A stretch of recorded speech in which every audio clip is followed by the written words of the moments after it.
బంగారం దడ పుట్టిస్తోంది. వెండి పసిడితో పోటీ పడుతోంది. మరో 2 రోజుల్లో దంతరాస్ ఉంది. ధనత్రయోదశి డిమాండ్తో గోల్డ్, సిల్వర్ ధరలకు రెక్కలొచ్చాయి.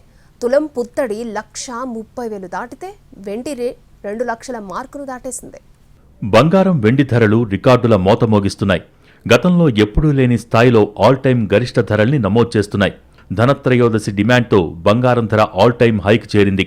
24 క్యారెట్ల తులం బంగారం 1,30,950 రూపాయలకు చేరింది. దంతేరాస్ రోజు బంగారం కొనటం సెంటిమెంట్గా భావిస్తారు. తృణమో పణమో కొనుగోలు చేస్తూ ఉంటారు. తమ స్తోమతను బట్టి బంగారాన్ని కొనుగోలు చేస్తారు. కానీ ఈసారి ఆ పరిస్థితి కనిపించడం లేదు. బంగారం కొనుగోలు చేయాలి అనుకునే వారికి పసిడి షాకుల మీద షాకులిస్తూనే ఉంది. దంతేరాస్కు ముందే పాత రికార్డుల్ని బ్రేక్ చేస్తూ దూసుకెళ్తోంది. ఇప్పటికే తులం బంగారం 1,31,000 దగ్గరకొచ్చింది. వచ్చే 2-3 రోజుల్లో పెరగటమే తప్ప తగ్గే ఛాన్సే కనిపించడం లేదు. అంతర్జాతీయ మార్కెట్లోనూ గోల్డ్ రేటు పెరిగింది. ప్రస్తుతం ఔన్స్ గోల్డ్ $4,174 వద్ద ట్రేడ్ అవుతోంది. దీంతో పాటు అంతర్జాతీయ మార్కెట్ల ప్రభావం మరింత ఊతమిచ్చాయి.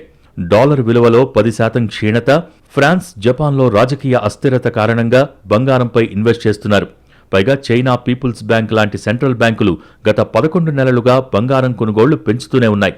వరల్డ్ గోల్డ్ కౌన్సిల్ సర్వే ప్రకారం 95% సెంట్రల్ బ్యాంకర్లు 2025లో తమ గోల్డ్ రిజర్వులను పెంచుకుంటున్నట్టు తేలింది. అమెరికా షట్డౌన్ ఎత్తివేతపై అనిశ్చితి, యుఎస్ చైనా వాణిజ్య ఉద్రిక్తతల వంటి పరిణామాలతో బంగారంలో పెట్టుబడులకు మదుపరులు మొగ్గు చూపుతున్నారు. ఈ క్రమంలోనే గోల్డ్ ఈటీఎఫ్లకు గిరాకీ విపరీతంగా ఉంటోంది. దీపావళి పర్వదినంతో పాటు పెళ్లిళ్ల సీజన్ నేపథ్యంలో దేశీయ మార్కెట్లో పసిడికి మరింత డిమాండ్ ఉంటుందని బులియన్ వర్గాలు అంచనా వేశాయి. ఆకాశమే హద్దుగా బంగారం ధరలు పెరుగుతుంటే పుత్తడితో సిల్వర్ పోటీ పడుతోంది. కిలో వెండిపై ఏకంగా 9,000 పెరిగింది. కిలో వెండి ధర 2 లక్షలు దాటి సరికొత్త రికార్డులు క్రియేట్ చేసింది. కేజీ వెండి ధర మెయిన్ సిటీస్లో 2,07,000 రూపాయలకు చేరింది.